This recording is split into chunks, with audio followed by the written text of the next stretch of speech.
If you want to be able to read every day, then here are 5 simple tips that will help you achieve that goal. So my first tip is to make your reading as accessible as possible. So this could mean placing your books in more visible locations, but it could also mean incorporating more ebooks and audiobooks into your reading routine. I do know that there's an aversion to those forms of reading, but I believe that they can come in handy in a multitude of situations.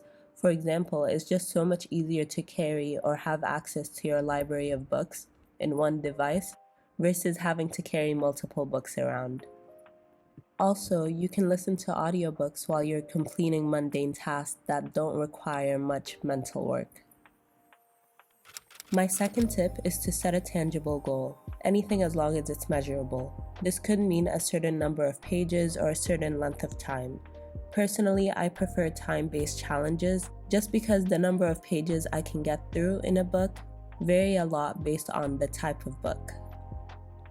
My third tip is to read while completing mundane yet necessary tasks. For example, do you have a couple of minutes of transit to work or school in the morning? Do you usually accompany your breakfast with Netflix? Incorporate reading into those activities. Those few minutes here and there can add up by the end of the day. My next tip is to keep track of what you read. Seeing how many books you're getting through can be a source of motivation and push you to read more. So this could be through apps such as Storygraph, but you could also just keep a notebook or an Excel sheet. My last tip is arguably the most important one, but it's to read the right books.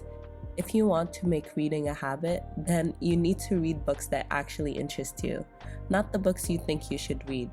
Good books can instill in you the desire to read more, whereas bad books can make you averse to the activity altogether. Personally, I believe that there are books out there for each one of us. We just need to know where to look. I wanted to keep this video short and sweet, but I hope that you found it somewhat helpful, and thank you for watching.